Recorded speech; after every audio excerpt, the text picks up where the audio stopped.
et de maintenir un pH équilibré dans le sang comme dans le corps.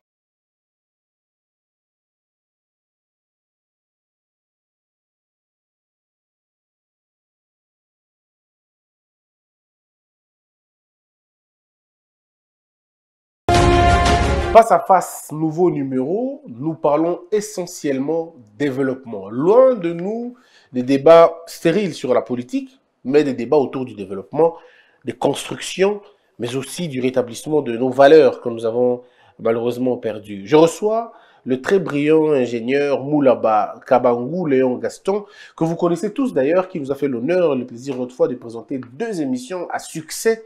Les gens ont beaucoup apprécié et vous savez pourquoi nous l'avons appelé? Parce que finalement, il y a une pluie. Alors la pluie a finalement amené beaucoup de problèmes, des morts, il faut le dire, jusqu'à faire perdre, à faire partir une grande bâtisse qu'on avait sur le pont Djili.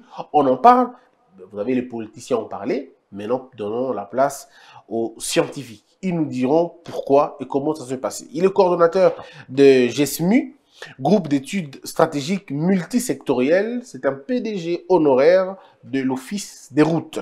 Ingénieur Moulaba, comment allez-vous? Très bien, vous? C'est un grand plaisir de vous recevoir. Une grande intelligence comme ça me fait un grand honneur. Ok. Alors, d'emblée, pourquoi les bâtisses en RDC ne durent pas longtemps? Vous savez, techniquement parlant, c'est l'entretien qui ne suit pas. Quand vous construisez un ouvrage, il faut savoir l'entretenir. Même les ponts, on entretient des ponts?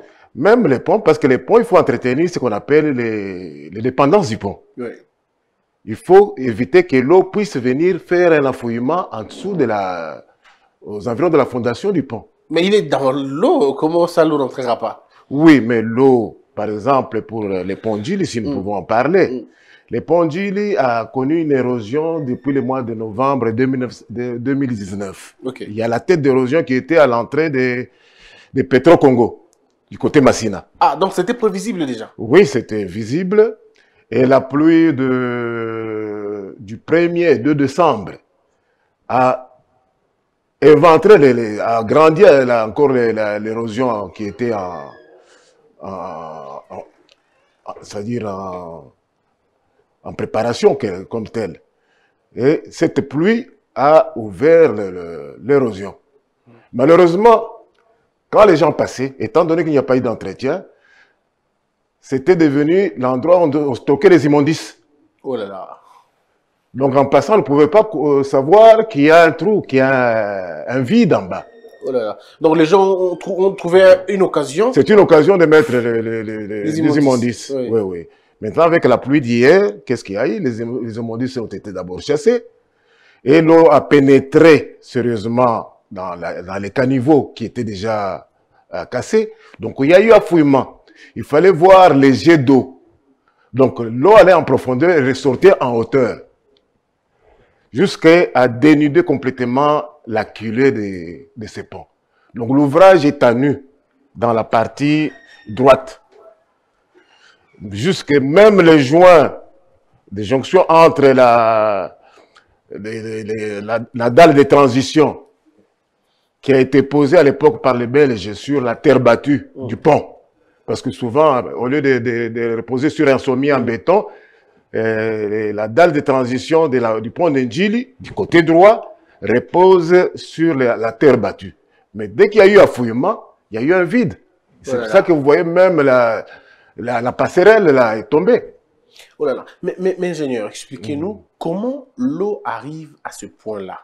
Pour que l'eau arrive à ce point-là, il faut qu'il y ait une forte pression, il faut que l'eau n'ait aucune autre canalisation que d'aller dans cette direction-là. Est-ce qu'il n'y a pas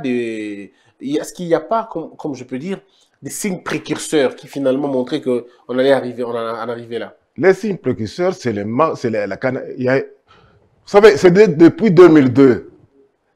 Ça doit être la 3e fois que ça se manifeste au même endroit. Oh là là. En 2002, c'est l'excédent de l'eau venant de la partie eucalyptus, là, mais du côté toujours droit de Ndjili, qui venait avec l'eau de Petro-Congo dans la partie abattoir. Ça longeait la route maintenant. Et quand ça longe la route, normalement, a un toit. Ça rejette Mais étant donné que l'écoulement était très violent, ça érode. À une certaine vitesse de l'eau, ça arrache la terre. Ouais, ouais. C'est ça, l'érosion même provient de l'arrachement. C'est l'eau qui arrache la terre. Alors, donc, cette histoire, c'est construite quand, cette bâtisse? Bon, ça c'est dans les années 1950. Hein. Ah! La partie qui est concernée par la chose, c'est depuis 1950. Parce qu'il y a eu l'extension, il y a moins de 10 ans, en 2012, il y a eu l'extension par les Chinois sur l'autre bande. Mais on devrait vraiment profiter, quand on a fait l'extension, de revoir la canalisation qui longe la route. Vous étiez où en ce moment? Moi, déjà à la retraite. Hein. Ah, donc déjà à la retraite à partir de ce moment-là? Ça fait 20 ans que je suis à la retraite. Donc vous n'êtes pas concerné par cette bâtisse? Non. Mais est-ce que vous avez donné un conseil d'experts pour leur dire où vous allez dans la mauvaise direction? Les conseils d'experts, j'en ai fait comme... chaque fois quand il y a un événement, j'envoie un peu de... Je tweete un peu aux environs, à tous ceux dont je connais, en disant faites attention, faites ça. Mais ils ne vous ont pas écouté? Ça, je ne saurais pas vous dire. Je n'ai pas eu à causer avec eux. Alors, revenons sur des questions fondamentales. Oui, oui. Est-ce que cette ville de Kinshasa, parce qu'il y a beaucoup de débats ingénieurs, les gens disent tout ce qu'ils veulent, vous savez, non, les plans d'aménagement n'ont pas été respectés, la ville a connu des villes spontanées, parfois nous avons des langages, des termes que nous ne comprenons pas. Est-ce que vous pouvez nous faire une autopsie de la ville de Kinshasa? Le problème, c'est, il est où? Est-ce que c'est la démographie? Est-ce que c'est l'absence des politiques? Quel est le problème en réalité? Le grand problème de Kinshasa maintenant, c'est la surpopulation pour rien. On a vidé l'intérieur au profit de la grande ville de Kinshasa. L'exode rural. C'est l'exode rural. Il faut provoquer l'exode urbain. Et quand on provoque l'exode urbain, il faut respecter les circuits d'eau.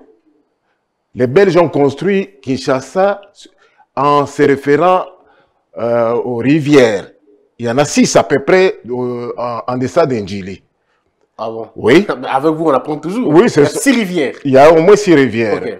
Parce que vous avez, qui forment aussi des deltas, vous avez Kalamu, qui a ses deltas, vous avez la rivière Bichaku qui prend corps à partir du stade Cardinal Maloula, donc à Saint-Pierre, là-bas, et qui baigne tous les Barumbou jusqu'au fleuve. Ça s'appelle rivière Bichaku-Chaku. Bichaku-Chaku. Oui, c'est oui. la première fois que j'entends parler de cette rivière. Bon, vous avez aussi la rivière Gombe.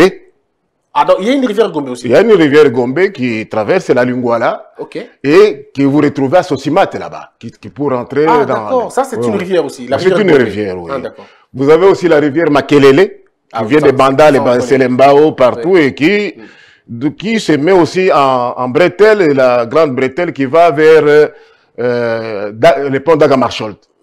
Hein? Vous avez aussi Makelele qui prend la direction de Kintambo là-bas, vers l'école montagne, et qui est à Chanik. Et puis vous avez Mbinza. La rivière Mbinza. La rivière Mbinza, qui est là en Mbinza. Vous avez aussi la rivière Lukunga. Là où se trouve la régie des eaux de Lukunga. Qui amène. Bon, ce sont toutes ces rivières-là. Mais celle qui était très importante, c'était la Kalamu, et surtout Gombe et Bichaku-Chaku, parce qu'ils étaient dans l'ancienne cité. On appelait ici l'ancienne cité qui avait quelques communes avant qu'il y ait Ngiringiri et tout ça. Hein? Ce qui fait que, donc, alors, est-ce que quand les Belges sont venus, quand ils ont construit, ils ont tenu compte de ces rivières-là? Ils ont considéré les rivières comme étant les collecteurs principaux. Toutes les eaux devraient être orientées vers ces rivières. Qu'est-ce qui se passe aujourd'hui? Ces rivières, maintenant, font l'objet de dépotoirs. Et les rivières ont perdu leur lit et monté avec des alluvions. En envoyant de l'eau, bien sûr. Bon, quand l'eau perd son volume de circulation, il cherche l'endroit où il doit aller. Hein? Il cherche le provocateur. Le provocateur, c'est l'homme qui est allé jeter les potoirs dans l'eau. Et l'eau revient, il rentre dans des maisons, quand on voit dans les quartiers Mososo, par tout ça. Oui. L'eau. Hier, on a vu, par exemple, ça vient visiter les gens là où ils habitent. Des quartiers ont été tous les quartiers parfois inondés. Alors, des quartiers tout entiers. Ce qu'il faut maintenant, il faudrait normalement d'abord se pencher sur la création d'une chambre d'expertise. Okay.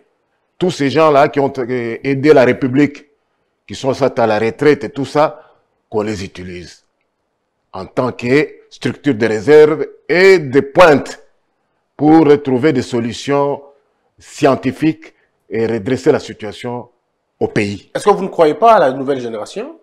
La nouvelle génération est toujours nécessaire. C'est-à-dire, cette chambre que nous demandons, c'est une chambre d'expérience. La nouvelle génération, il y a beaucoup qui ne connaissent que la ville de Kinshasa et quelques villes qu'ils arrivent à visiter par avion.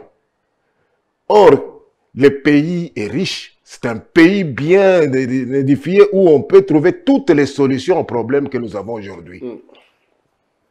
On a tendance à embellir, à étendre les faubourgs dans les grandes agglomérations, pendant qu'on a dépossédé les villages et les grandes agglomérations qui séparent les chefs-lieux de province. Alors avec vous, je voudrais qu'on en parle de tous les sujets concernant cette question, mais permettez-moi de revenir d'abord. J'ai entendu des politiciens dire par exemple, si le pont a cédé, c'est parce que le pont était trop sollicité. Et quand on a construit le saut de mouton, avec tous ces embouteillages, il est arrivé de moments où les véhicules stationnaient sur le pont et ça a exercé une pression forte sur le pont et le pont s'est écroulé. C'est très faux. C'est très faux. D'accord. Parce que je vous ai dit que cette situation date déjà du 25 novembre 2019. Oui. La première apparition de la tête d'érosion. Le premier trou est apparu le 25 novembre, la pluie du 25 novembre. Et ce trou s'est agrandi avec les deux pluies du dimanche 1er décembre et de lundi 2 décembre 2019. Donc ça n'a rien à voir avec une pression quelconque sur des véhicules et tout ça? Non, non, non. C'est l'eau qui cherche sa voie. Le saut de mouton n'a rien à voir avec ça? Le saut de mouton, bon, ça, vous savez, même à l'ancienne émission, je ne voulais pas en parler. Et je sais même, comme vous citez, j'aimerais que les techniciens qui se sont occupés des sauts de moutons puissent quand même réaliser une inspection pour vérifier la flèche. La flèche, ça veut dire quoi? Vous avez le pont. Oui. À cause du poids, quand vous mettez, même si vous avez un papier là-bas, quand vous mettez comme ça, oui. Hein, donnez ce papier-là. Je vous en prie. Vous voyez, le pont repose sur les appuis. Oui. Quand il y a un poids, un grand poids, les ponts fait comme ça. Oui, exactement. Donc, la différence entre l'horizontale, première horizontale, et la courbe qui se crée, c'est ça qu'on appelle la flèche. Ah, d'accord. Je ne vais pas entrer dans les détails. Pourtant, on en a besoin des détails. Non, non. Est-ce que vous pensez que la flèche a été mal... Ils n'ont pas fait attention à la flèche? Non, la flèche, c'est la conséquence de la circulation. Ah, d'accord. Ok. Oui, ce serait mieux qu'on aille visiter ça. En tout cas, ce qui est vrai. Que techniquement, qu'on insiste, et surtout, pas celui de Mandela. Celui de Mandela a eu des poutres, sont des poutres précontraintes. Ça veut dire? Donc, c'est du béton qu'on tirait. Quand on a mis les choses, on a tiré, on a soumis déjà le béton à l'attraction. Donc, ça il n'y a pas de problème. Alors, celui de Mandela n'aura pas de problème dans les médias. Même dans 100 ans. Même dans 100 ans, il n'y a pas de problème. Oui, je ne crois pas qu'il y aura de problème. Alors, parce qu'à Mandela, Sosimat, il y a Sosimat et puis Mandela. Voyez les ponts qui ont des poutres métalliques en bas. Quand vous allez dans les ponts, vous verrez les poutres métalliques qui ont été utilisées. Oui.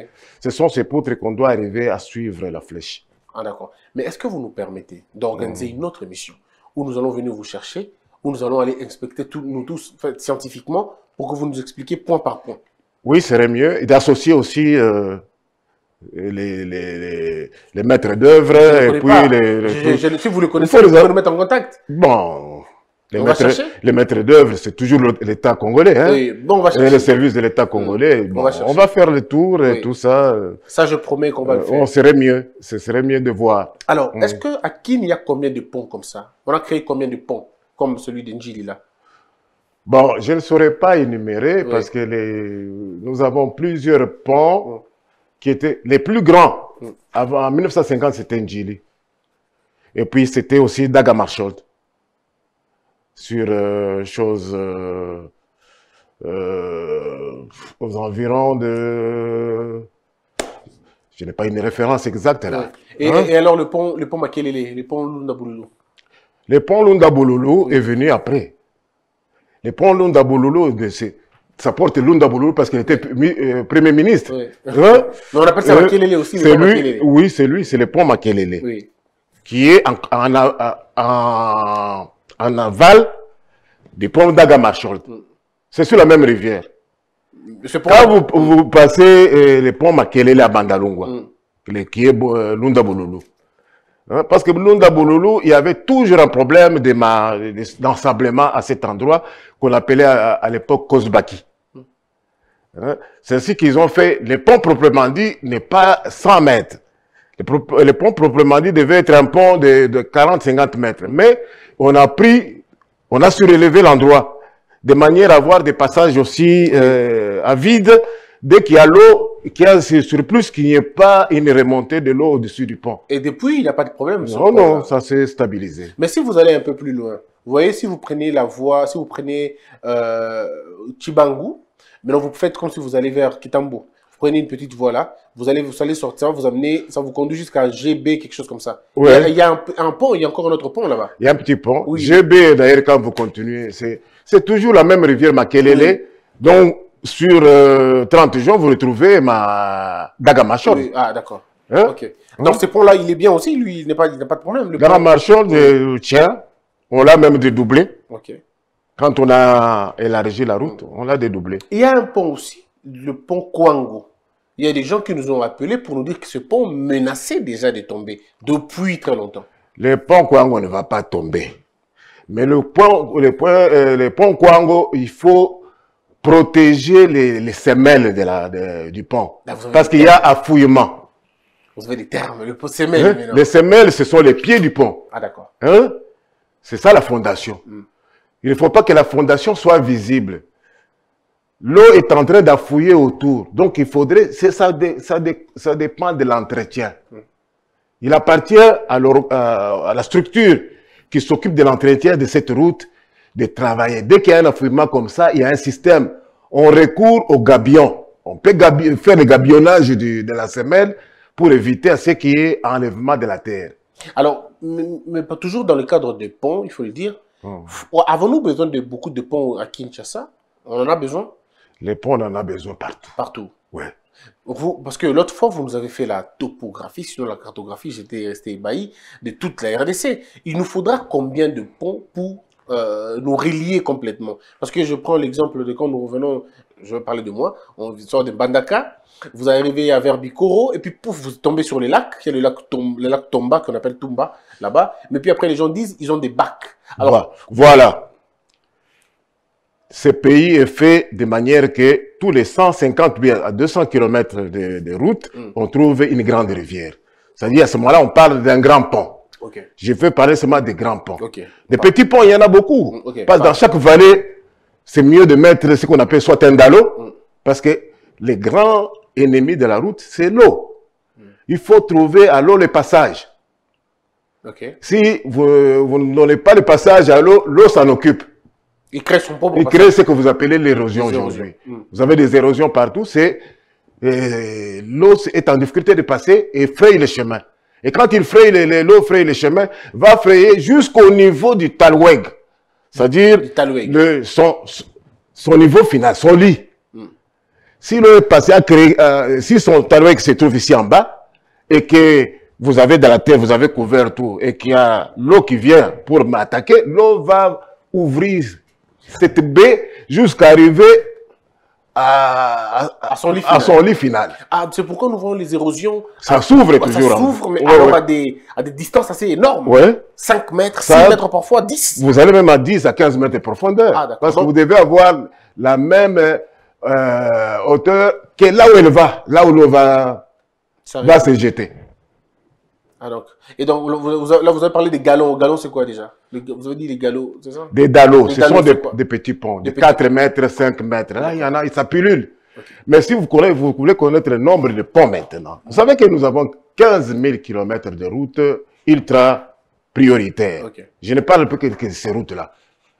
Il faut les diviser par 15 000, divisé par 150.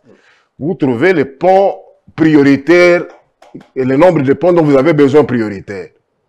Ok. Ah, oui. Vous avez déjà fait ces calculs. On a 15 000, vous les divisez par 150. Vous les divisez par 150. Et vous avez le nombre de ponts qu'il faut. Vous avez les 100 ponts dont vous avez besoin dans l'immédiat. Et les 100 ponts peuvent relier toute la RDC. Ça relie les 26 chefs-lieux de province.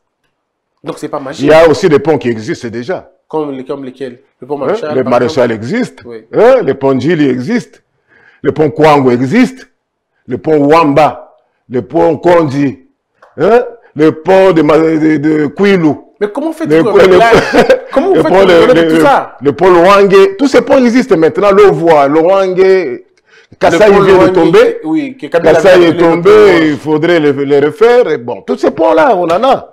Alors, ce pont-là, on va dire. Donc, mais il faudrait encore d'autres. Parce que là, vous n'avez cité qu'une dizaine. Donc, il faudrait encore une... Je vous dis que s'il faut le sélectionner, ce sont les 100 ponts. Parmi les priorités qui n'existent pas, par exemple, le pont Makole sur la nationale numéro 2, entre Kabinda et Kassongo.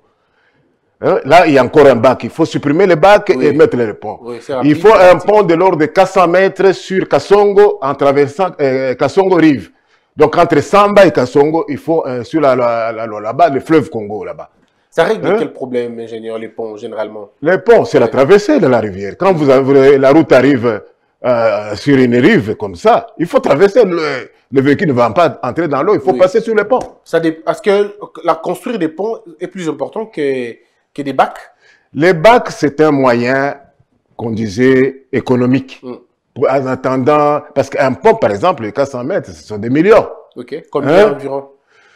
Bon, les ponts de 100 mètres, pour le moment, aussi dans les 25 à 30 millions de dollars, si on doit faire en béton, en armé. Mais si on associe les fondations en béton, c'est-à-dire que vous avez la culée, les piles intermédiaires en béton, et que la superstructure qui est faite en pont modulaire, parce que le pont modulaire, vous en trouvez à 1 million, à 8 millions, jusqu'à 8 millions. Donc, vous pouvez minimiser les coûts. Avec 20 millions, vous faites des franchissements de 100 mètres facilement. Mais alors, si on le fait, mais on aura réglé beaucoup de problèmes. Parce qu'avec les bacs, on dit qu'il y a beaucoup de risques. Moi, je vous avais dit que au lieu de créer des villes et de tout ça, dans l'immédiat, on a besoin de routes dans ces pays. Même les exodes urbains que nous sommes en train de chercher, il faut des routes. Et pour les routes, je vous avais dit qu'il fallait créer 60 entreprises. Et les 60 entreprises, avec leur équipement, tous ces 240 millions de dollars pour les 60. 240 millions. 240 millions de dollars. Vous avez réglé la question. C'est rien. Vous réglez la question parce que chaque année maintenant, vous avez le budget de fonctionnement qui existe, c'est les FONER.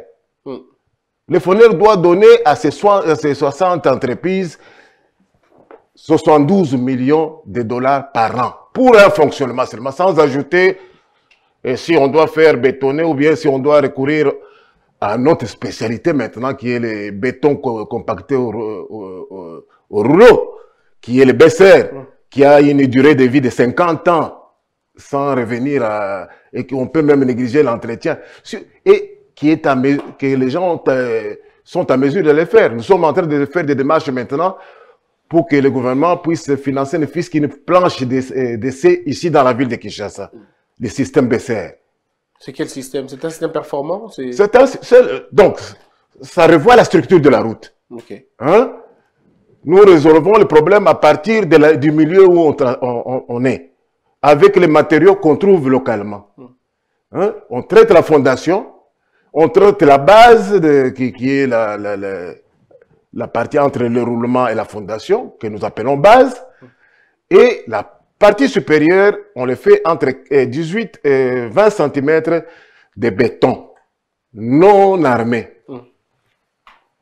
Mais quand on pose avec très peu d'eau et on compacte avec les rouleaux, d'abord sans vibrer, et puis après on vibre et on lisse. Mais est-ce que vous avez déjà essayé ça quelque part? Mais ça se trouve partout en Europe et en Afrique du Nord. Madagascar est en train de le faire pour le moment.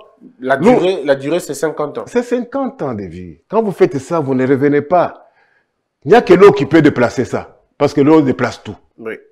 Mais les Belges nous ont fait des bâtisses qui ont duré plus de 50 ans, 60 ans. Oui, mais pourquoi vous ne pensez pas à ça? Les bâtisses qui nous ont faites, parce que nous parlons de la route maintenant. Oui, pas de la route. J'ai dit même que cette route, quand on va construire des routes, on va trouver la solution pour toute la jeunesse. Dans les émissions antérieures, nous avions parlé des 3 structures qui doivent normalement booster l'économie de ces pays pour éviter tout ce qu'on est en train de dire. C'est-à-dire s'occuper des paysans, donner l'autonomie à chaque famille paysanne, approcher les bouchers de vente, donc ce sont des coopératives, et puis faire la jonction maintenant avec ce dont nous appelons, les holdings que nous appelons les investisseurs, qui eux transforment et commercialisent. Alors, en dehors de ça, et toutes les entreprises qui sont là, les jeunes vont être en quelque sorte structurés de l'informel au formel, avec ceux qui vont s'occuper des laboratoires, ceux qui vont s'occuper des unités de mécanisation, parce que on va aller en Congo profond.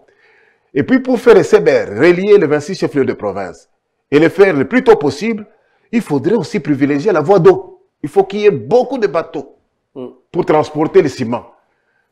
Parce que pour faire relier les 26 chefs-lieux de province, nous aurons besoin de 10 millions de tonnes de ciment. 10 millions de tonnes de ciment. Oui.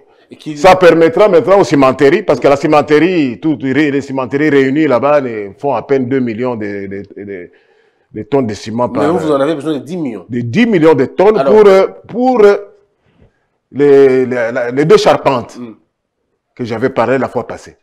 Hein? Et comment vous faites pour avoir ça? Parce que déjà la production locale, c'est 2 millions. Ce que nous voulons maintenant, on transporte d'abord. Il faut commencer là où il y a du ciment. Et il faut maintenant demander au gouvernement, parce que avec l'organisation qui va être mise en place, c'est que l'assiette fiscale va être boostée sérieusement. Dès qu'on utilise les paysans, aujourd'hui on ne les utilise pas. C'est pour ça que tout le monde, moindre temps, on parle aux élections, on parle de tout ça. Jamais on parle de l'organisation qui est très facile. Je vous avais dit que créer une entreprise paysanne, ça ne coûte que 100 $. Comment ça, 100 $? Expliquez. Qu'est-ce qu'on donne à la famille pour faire 1 hectare de champs? C'est une houe. Oui. Hein? Il y aura 5 houes, tout ça. Quand vous voyez, les houes coûtent combien? C'est encore qu'il faut qu'ils aiment ça. Il faut qu'ils soient portés à ça. On va les sensibiliser. Oui. Et pour y arriver, c'est très facile. Les gouvernements doivent faciliter normalement la réunion des experts, extérieurs et intérieurs. Oui. J'ai dit extérieurs, c'est-à-dire les anciens, qui sont soit à la retraite ou bien ils sont dans d'autres occupations. Et les experts qui se trouvent dans le ministère. On se met ensemble pendant 10 jours et on va pondre les plans directeurs de chaque filière. Oui, mais prenons l'exemple. Vous allez dans un coin comme le Kwango, Kikwiti, je sais pas, Kwilu, au fin fond là-bas. Vous donnez 100 $. Bon, ils produisent et puis après ils font quoi avec leur production? Il faut organiser les villages d'abord. Et dans chaque village, nous avons dit qu'il y aura deux jeunes gens qui vont s'occuper des, qu'on appelle les CEV, c'est-à-dire les comités d'encadrement des villageois, qui vont leur montrer 1 hectare, c'est comment on le fait. Et ils vont suivre le processus de la culture jusqu'à la récolte. Quand on va récolter et leur dire là où ils vont entreposer. Et c'est là où ils entreposent, c'est leur point final pour la famille. Parce que ce point final va acheter la totalité de la production. Ah, vous achetez ça? Oui, c'est la structure maintenant, la deuxième structure, qui est la structure intermédiaire, qu'on appelle coopérative agricole, parce qu'on l'appelle coopérative, pourquoi? Et là, une période, donc un côté, une phase qui est une phase technique du suivi et même de la distribution des semences améliorées aux cultivateurs. Et après une période, se transforme maintenant en caisse d'épargne. C'est elle qui prend maintenant tout et l'argent passe par cette structure pour payer les villageois. Les villageois, pour eux, leur terme est terminé. Ils n'ont pas besoin de faire 10 km pour aller vendre leurs produits. Les produits sont vendus aux environs, comme ça se faisait avant l'indépendance. Les gens n'allaient pas, ils ne faisaient pas 100 km avec leurs produits. Donc c'est à proximité. Il y avait des entrepôts qu'on appelait les greniers de village. Ça existait. Moi, j'ai vu ça en 1956. J'ai vécu. Quand l'administrateur du territoire, avec les gens des cotonniers, la cotonnière, venaient au village, mais c'était la fête. Ok. C'est ce qu'il faut refaire. Donc c'est possible de refaire. Et je vous ai dit même le premier calcul donné au moins la possibilité que dans chaque case là qui est l'équivalent de 2 à 3 000 $. Ce qui fait 6 millions de francs congolais dans une case. Et ça va créer le phénomène thésaurisation de l'argent. C'est pour ça qu'il faut une structure d'épargne, microfinance, qui doit les aider en accord avec les villageois pour voir le développement de leur milieu, qui vont développer. Ce sont les jeunes gens qui vont quitter la ville ici, les architectes. Et donc ce que vous appelez l'exode urbain. Moi, j'ai ma sentinelle qui m'a demandé, chef, moi je viens de Inongo, mais les églises là, j'ai vu des briques rouges là, où est-ce qu'on les achetait? Ça venait de quelque part, bien que moi, ça venait de chez vous là-bas. C'est l'argile qui était chauffée. Donc il y avait des moules pour fabriquer des briques. Ce sont les prêtres qui faisaient ça. Avec des moules, et puis on en faisait des fours. Et après une semaine, 2 semaines de chauffage, on avait les briques rouges. Bien cuites. Ce sont ces briques qui ont construit toutes les églises. Quand vous allez à travers la République, et toutes les églises. Ces églises sont toujours là. Et puis, au départ, ces églises n'avaient pas de tôle. C'était des tuiles. C'était des moules qu'on avait. Donc, tout était fabriqué sur place. Localement. Pourquoi on ne peut pas fabriquer aujourd'hui? Vous pensez que c'est un argument fallacieux, même mensonge, quand on nous dit qu'une école, pour la construire, ça nous prend 15 000 $, 27 000 $, 30 000 $. Et ce qui fait quand on veut avoir 100 écoles, on vous dit non, mais il faut amener des millions de dollars. Vous dites non, c'est pas vrai. Nous avons fait pénétrer dans le mental de chaque Congolais qu'il n'y a que des millions. On ne parle qu'en termes de millions dans ces pays. Des millions de dollars partout, même là où il ne faut pas en avoir. Oui. J'ai entendu parler de recensement là-bas, 350 millions de $. Je n'ai pas dormi. J'ai trouvé que c'est faux. Oh. C'est très faux. Je l'ai dit à haute voix aujourd'hui. Revenons d'abord sur les écoles, après on parlera des recensements. Est-ce qu'ingénieur, on peut construire des écoles dans chaque village, des écoles à la hauteur de Boboto, des écoles à la hauteur de Kabambar, on peut les créer dans chaque village à faible coût? Vous savez ce que ça coûte? Oui, dites-nous. Une moule coûte 25 000 $. En Afrique du Sud, perfectionner, c'est 25 000. Ça veut dire quoi une moule? Une moule, c'est une caisse qui vous donne la forme des briques et tout ça. Ok. Hein? Ok. 25 000 $. Oui, vous avez 25 000. Ici, si on achète, nos jeunes gens, s'ils ont un prototype, c'est-à-dire un modèle, ils peuvent aussi fabriquer. Ils vous fabriquent à 6 000 $. Ok. Hein? Donc, vous dupliquez maintenant les moules. Vous achetez une moule, mais qui peut servir tout un territoire. D'accord. Parce qu'on duplique, on les fabrique. Et les jeunes gens sont là. Qu'est-ce qu'ils vont faire? C'est fabriquer le bloc. Ça peut produire combien de blocs? Bon, il y a des moules qui fabriquent de 200, 300, jusqu'à 2000 blocs. 2000 blocs. Oui. Et ces bâtisses-là peuvent coûter combien, avoir besoin de combien de blocs? Bon, des bâtisses, vous avez des bâtisses de 3500 blocs et de 1500 blocs. Mais si vous voulez maintenant construire, nous sommes quand même au XXIe siècle.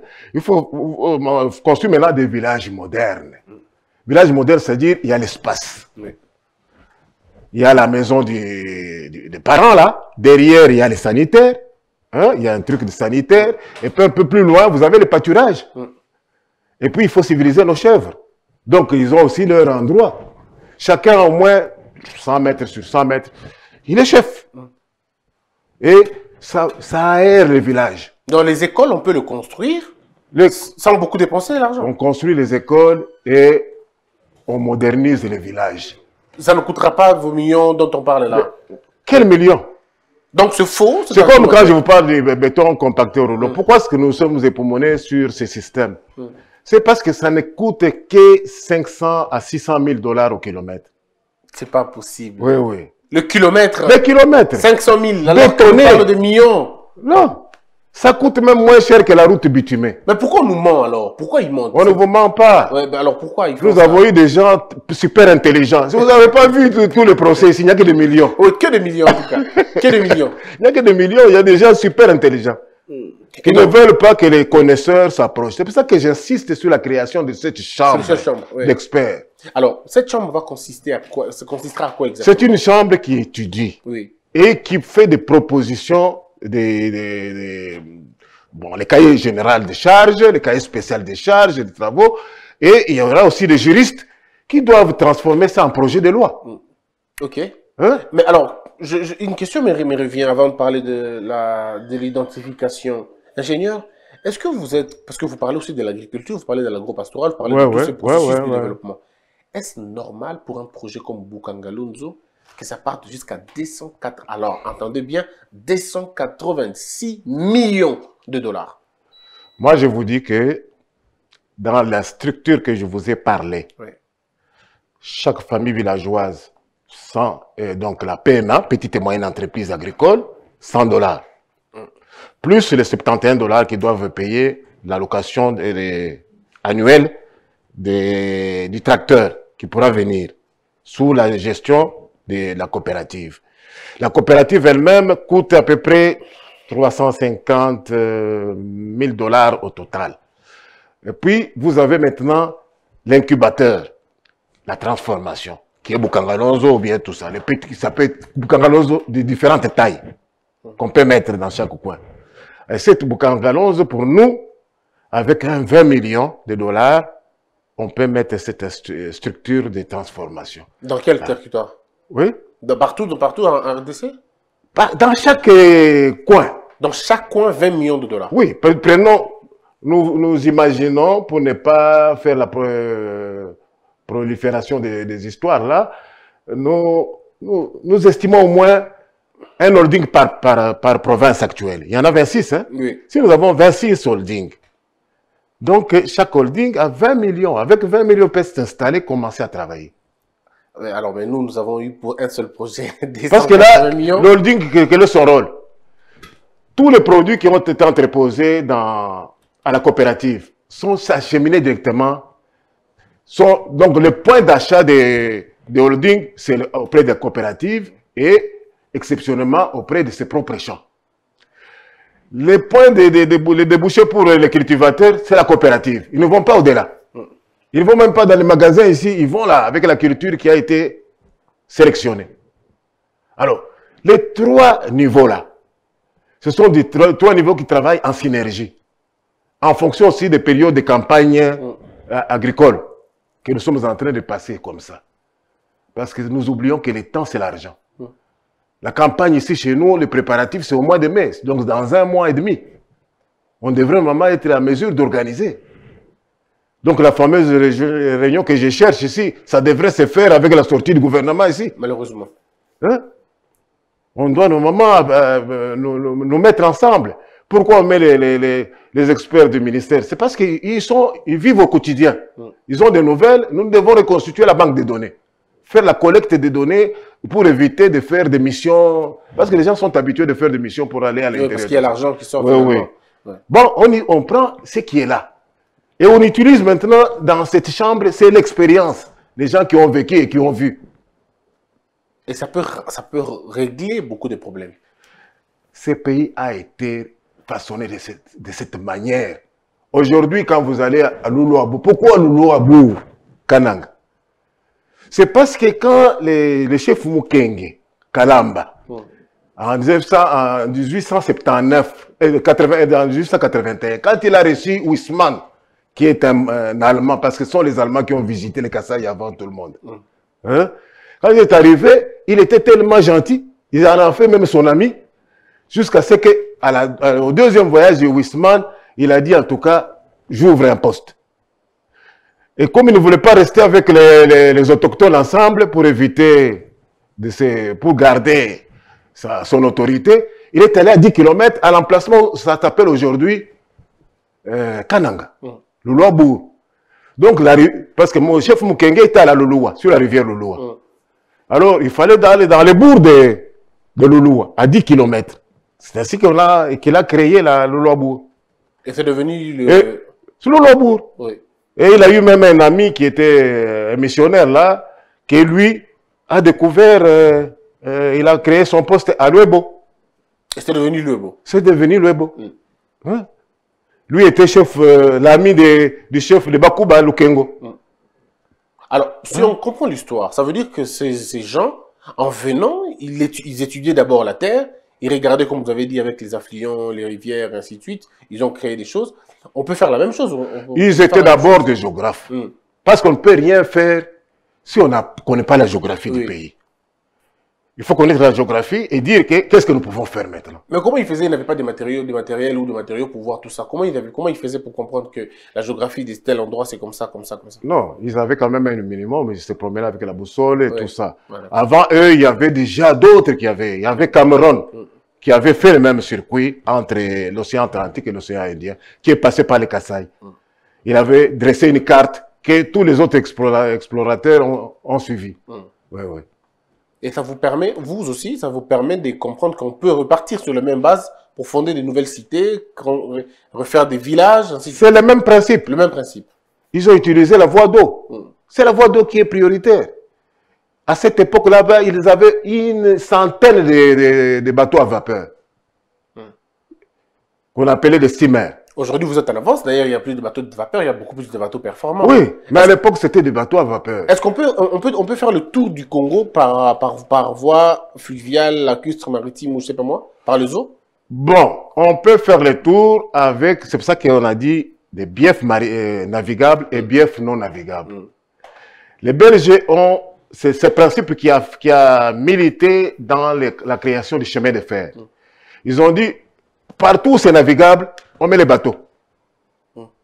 Et là où la partie qui n'est pas navigable, on met les chemins de fer. Et c'est relié aujourd'hui quand vous voyez les cartes du pays. Tout est relié. Mais votre modèle, là, vous, c'est un modèle de relier toutes les RDC par la voie ferrée ou reprendre le même modèle belge? Nous renforçons. Nous renforçons ce qui existe. Parce que les Belges aussi, qu'est-ce qu'ils ont fait?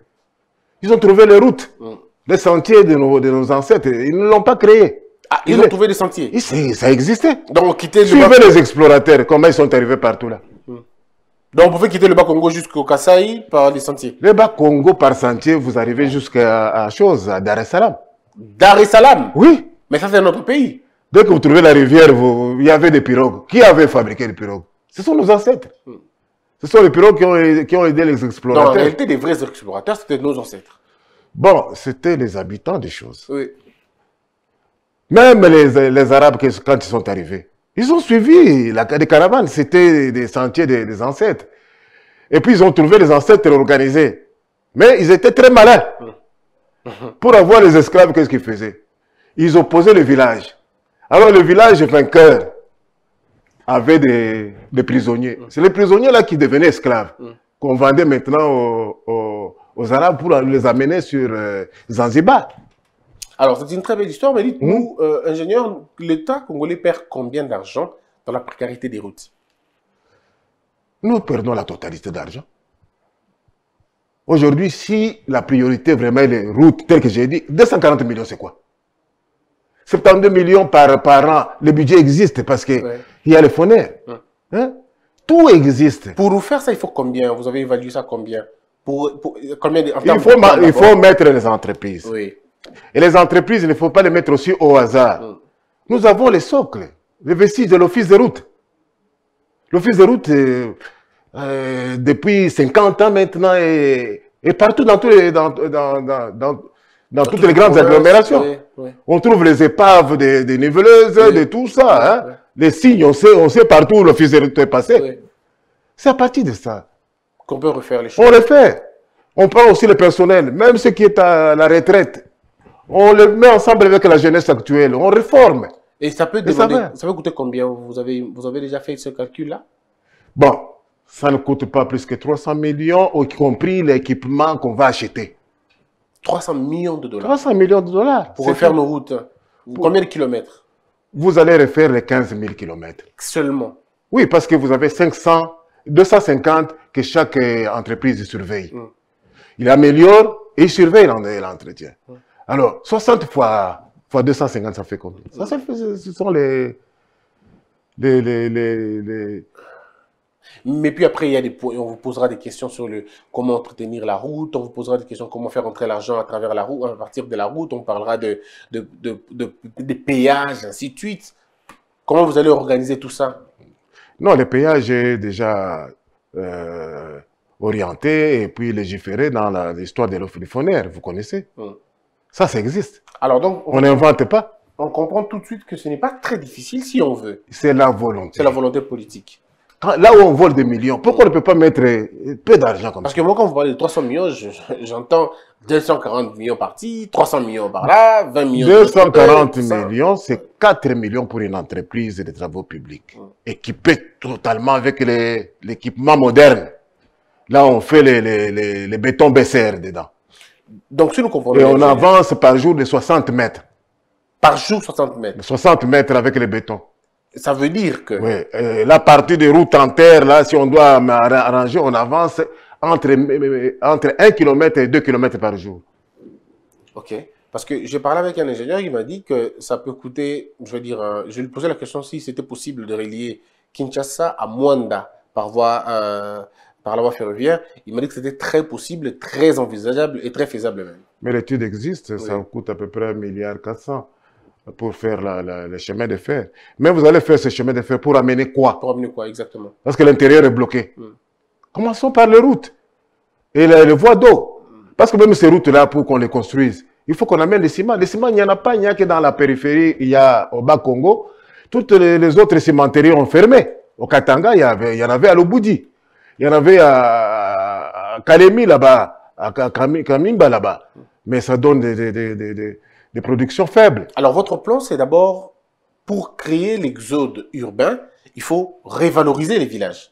Oui, il faut revaloriser les villages, leur sensibiliser, et il faut, dans l'immédiat, recruter au moins 1500 jeunes de bonne formation pour qu'ils deviennent des catalyseurs, des formateurs à travers les 145 territoires que nous avons. Ça fait 10 par territoire. Et là, vous combattez le tribalisme même. Là, nous remettons parce que les paysans ne vont pas accepter tout ce que nous disons parce qu'il y a les mots politiques. Vous venez nous faire de la politique. Donc, il faut les sensibiliser et immédiatement mettre la structure d'une façon progressive et acheter même ce qu'ils ont. Comme ça, on pourra marcher. Très bien. Alors, on a terminé sur le côté développement. Parlons maintenant identification et recensement. Vous avez entendu, il y a un débat politique autour de la question. Il y en a d'autres qui disent identification avant élection, d'autres parlaient recensement avant élection, d'autres disent non, pas question, on n'en a pas besoin. Mais là, les spécialistes ont dit on va organiser l'identification et les recensements sans finalement déranger le calendrier électoral, mais le coût est de 360 millions de dollars. Quelle est la structure de ces prix? Bah alors, c'est rien de nous dire.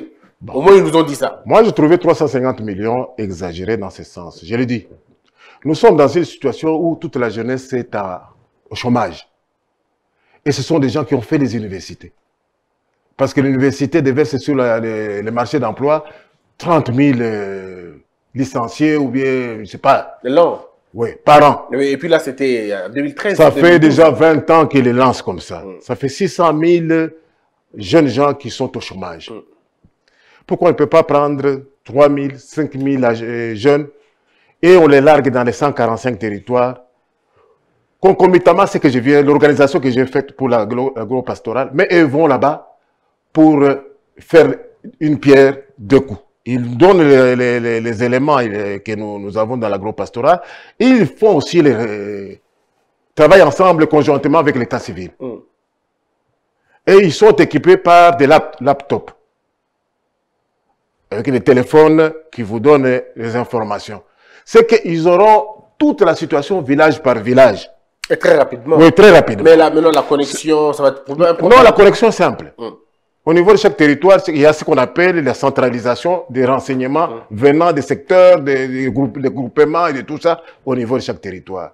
Et au niveau de chaque province, pour ne pas faire traîner ailleurs, de chaque province, vous avez les spécialistes, ceux qui se connaissent, qui font la centralisation de la province.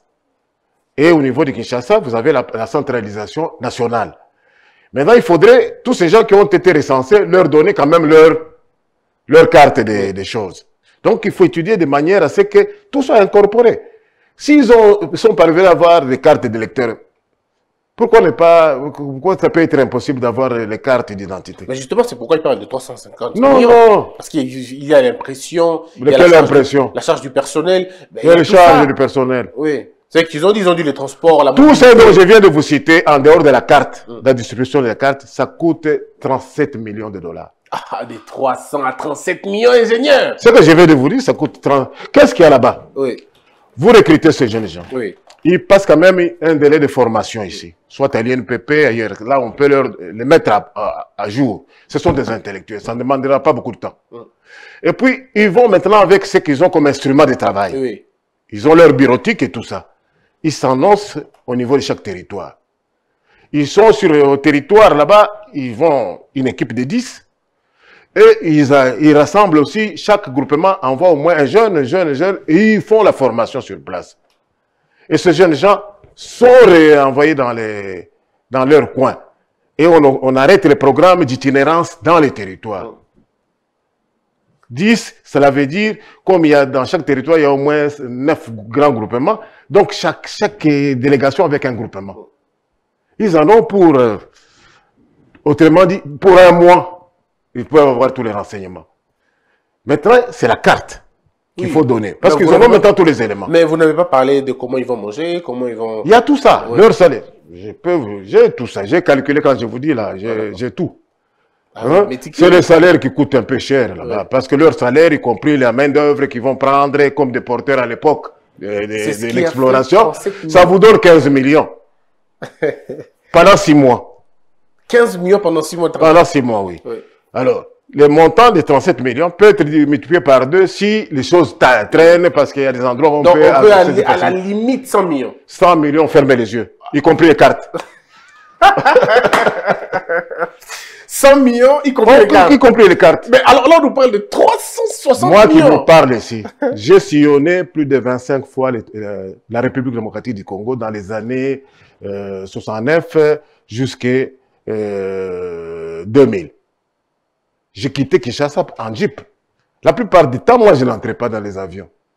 C'est par jeep que j'ai sillonné la République. Et j'ai vécu dans les villages parfois, et j'ai fait même le travail de juriste. Quand il y avait des problèmes au village. Alors, vous avez fait 25 fois le tour du Congo. Oui. Donc, c'est pourquoi vous maîtrisez facilement C'était mon travail. Oui. J'ai commencé comme ingénieur simple, ingénieur d'études. J'étais ingénieur ingénieur en chef.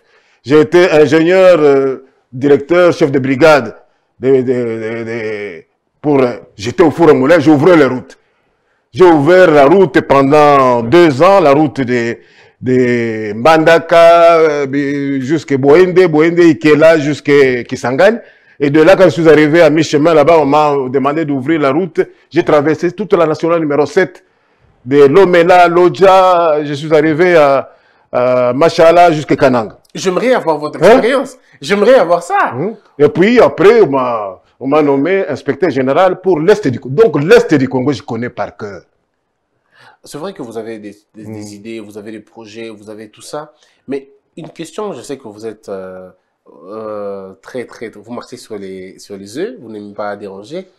Mais qu'est-ce qui peut bien pousser les hommes à tripler, sinon à décupler des montants comme ça? Alors qu'on sait qu'on est dans un pays où on est pauvre, où le rendement est faible.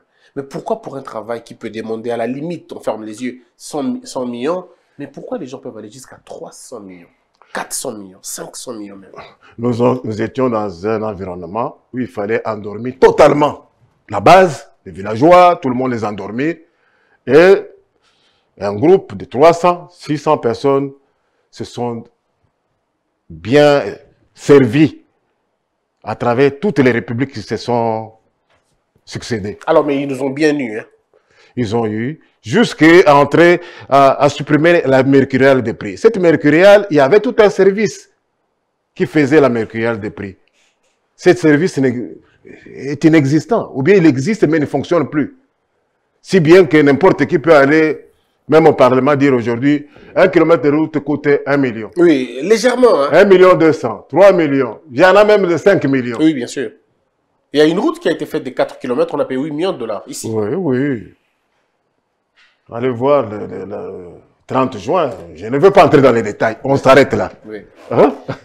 C'était un grand plaisir pour moi, en tout cas, ingénieur Moulaba Kabangou. Je rappelle que vous êtes bourré d'expérience, moi je le dis. À chaque fois que je vous reçois, c'est pour moi un très grand honneur. Mais je me dis, alors là, ce sera la dernière question. Est-ce qu'il est possible de refaire des nouvelles cités ici à Kinshasa? Il est possible? Est-ce qu'il est, si c'est possible, est-ce que c'est prioritaire? Comment on fait pour avoir des logements bien, des endroits bien où les gens peuvent vivre dans de très bonnes conditions? Bon, comme il faut assainir la ville de Kinshasa, Oui. il faut que, c'est au niveau de certains sacrifices, il faut exproprier les gens.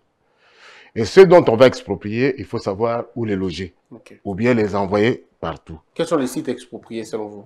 On exproprie partout. Partout? Partout. Même à Gombe? Partout. Les gens ont eu des proximités là-bas. Oui. Lingouala ici. Oui. Combien de fois le président Mobutu a dit qu'il allait raser? Il n'a jamais rasé. Et quand vous arrivez là-bas, c'est une ville, c'est pas tout, hein. Il y a tout. C'est mosaïque de jolis, de lait, de tout ça. Hein. Et quand tu veux exproprier, on exproprie tout, même les jolies, même les belles maisons, tout, on exproprie que les mauvaises. C'est un processus. Un processus. Il faut faire d'abord une étude. Il appartient au BAU, donc à l'urbanisme, de faire ce travail. Que dites-vous de ceux qui pensent qu'il faut délocaliser la ville de Kinshasa et l'amener ailleurs, par exemple? Ce n'est pas une solution. Ok. Ce n'est pas une solution. J'ai appris qu'il y aura une belle ville et tout ça. Oui, on appelle ça Kitoko. Bon, tout le monde peut se permettre de proposer ce qu'il veut. Hein? Mais ce n'est pas une urgence dans les médias. L'urgence, c'est le Congo profond. D'abord les villages. Dès qu'on améliore le village. Aujourd'hui, prenons le cas Kenge. Si vous améliorez Kenge sérieusement, vous l'ouvrez même vers Popokabaka, vers Kolokoso, tout ça là où les choses arrivent. Les gens ne vont plus venir à Kinshasa, ils vont loger, ils vont rester là-bas. Exactement, qu'est-ce qu'ils vont faire? Parce que Kayemba là-bas, c'est tout et tout ça. Hein? Peut-être le problème d'électricité, peut-être le problème de... Non, tout ça vous amenez, l'électricité, il y en a. On peut avoir le Pico Chico. Tout ça, c'est facile. Partout, il y a la rivière qui passe, on peut avoir du courant. Oui, quelqu'un a dit ça aussi, les ingénieurs ont dit ça. On peut avoir du courant partout, la chose. Et puis, Dieu nous comble du soleil. Non, avec les panneaux solaires, on peut toujours avoir du courant.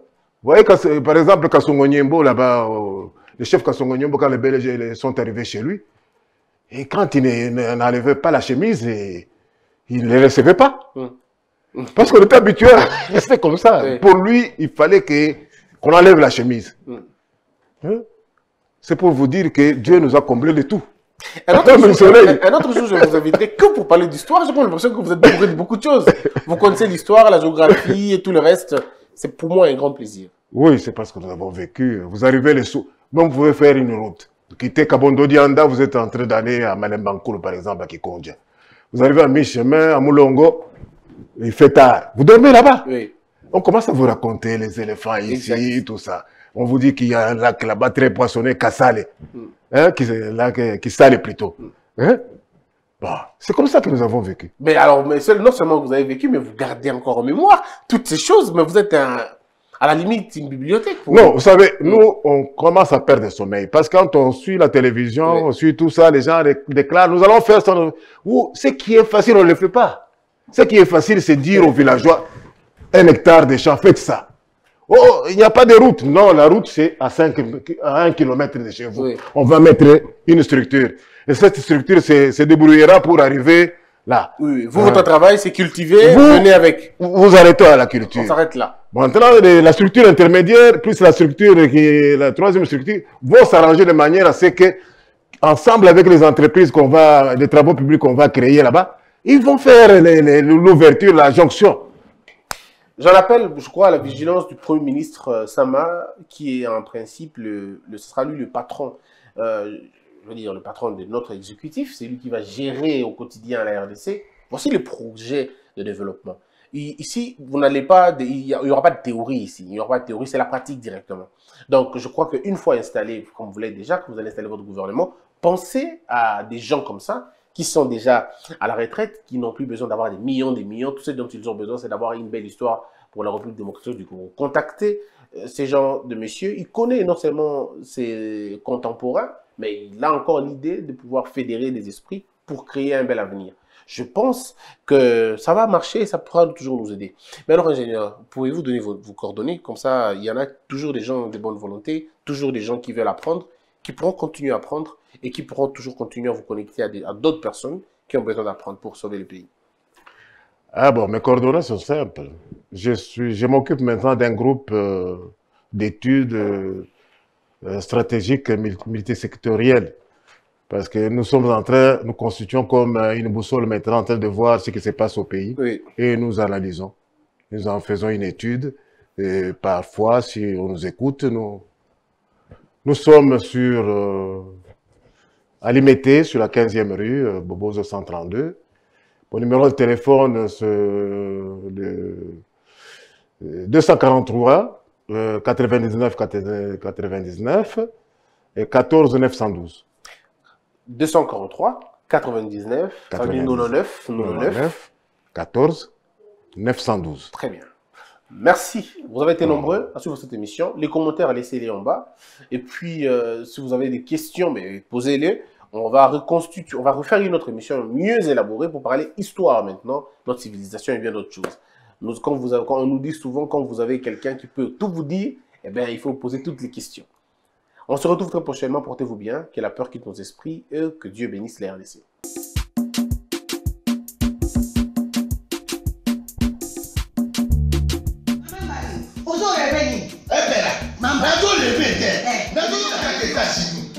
Plus précisément à Washington. Maman Martin Nde. Maman Martin Nde. Balobi shop Africa Union. Mais donc t'es nyonso biloko ya wanani yo congolais. Olingi ndeko na yo asalisa yo te. Mpona kolia na yo moko babondela yo. Mpona nzoto na yo baboya elei. Mpo babondela yo. Balobi bio Africa Union. Et donc tout à fait na basinois. Sinon kolia pa ya sinon kolia ni. Ndeko na yo noteka. Anoteka biloko ya mboka. Ya fresh. Ya bio na bio. Bio na bio. Yo mama mbayo kuna monkanja izali. Balobi nzomo yali. Nkuba baniwa. Balobi enjenje ezali. Zakomba kanganya kwe mpoto ya mbiseza. Balobi nyama ya botu ya bokombo to ezaga te. Kala ngando ndengalali na basi. Oyebike na sutu. Ezako dia na petit. Po mama mande. Ya soro. Po bato comprendre te. Mawa. Ba congolais. Où allons-nous? Où allons-nous? Pona kolia na bino moko. Ba kondela bino kanyo. Kolia na abeti. Chongo na yo.